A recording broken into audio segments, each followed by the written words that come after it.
ಒಂದ್ ನಿಮಿಷ ಈ ವಿಡಿಯೋನ ಸ್ಕಿಪ್ ಮಾಡೋದು ನೋಡಿ. ನಿಮಗೇನು ಸಮಸ್ಯೆ ಇಲ್ಲ ಅಂತ ನಿಮ್ಗೆ ಅನ್ನಿಸ್ತಿದ್ಯಾ? ಆದ್ರೆ ನಿಮಗೆ ಗೊತ್ತಿಲ್ದಲೆ ನಿಮ್ಮೊಳಗೊಬ್ಬ ವೈರಿ ಆಟ ಆಡ್ತಿರ್ತಾನೆ. ಅವನೇ ಹೈ ಬ್ಲಡ್ ಪ್ರೆಷರ್. ನಿಮ್ಗೊಂದ್ ಕತೆ ಹೇಳ್ತೀನಿ, ಕೇಳ್ಕೊಂಬನ್ನಿ. ಒಂದು ಊರಲ್ಲಿ ಒಬ್ಬ ದೊಡ್ಡ ಬಿಸ್ನೆಸ್ ಮ್ಯಾನ್ ಇರ್ತಾನೆ. ಅವನಿಗೆ ಬೆಳಗ್ಗೆ ಎದ್ದ ತಕ್ಷಣ ತೀವ್ರವಾದ ತಲೆನೋವಿರುತ್ತೆ, ಹಾಗೆ ತಲೆ ಸುತ್ತು ಬಂದಂಗ ಆಗ್ತಿರುತ್ತೆ. ಅವನು ಏನ್ ಅನ್ಕೋತಾನೆ ಅಂದ್ರೆ, ನನ್ನ ಕೆಲಸ ಇರೋದೇ ಹೀಗೆ ಸ್ಟ್ರೆಸ್ ಸಂಬಂಧ ಆಗಿರುತ್ತೆ ಅಂತ ಹೇಳಿ ಎವ್ರಿಡೇ ಒಂದು ಕಪ್ ಚಾ ಕುಡಿದು ಸುಮ್ಮನಾಗ್ತಿರ್ತಾನೆ.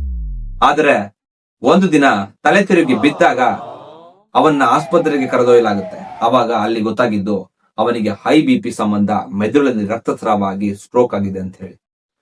ಸೊ ಹೈ BP ಇದು ನನಗೂ ಇರಬಹುದು, ನಿಮಗೂ ಇರಬಹುದು. ಇದೊಂದು ಸೈಲೆಂಟ್ ಕಿಲ್ಲರ್. ಒಮ್ಮೆ ಬಂದ್ರೆ ನಿಮ್ಮ ಮೆದುಳು, ಕಿಡ್ನಿ, ಹೃದಯ ಮೂರನ್ನು ಒಂದೇ ಬಾರಿ ಹೊಡೆಯುತ್ತೆ. ಯಾವತ್ತು ಹೈ BP ಲಕ್ಷಣಗಳನ್ನ ಇಗ್ನೋರ್ ಮಾಡಬೇಡಿ. ನಿಮ್ಮ ಡಾಕ್ಟರ್ನ ಕನ್ಸಲ್ಟ್ ಮಾಡಿ. ಎಚ್ಚರ.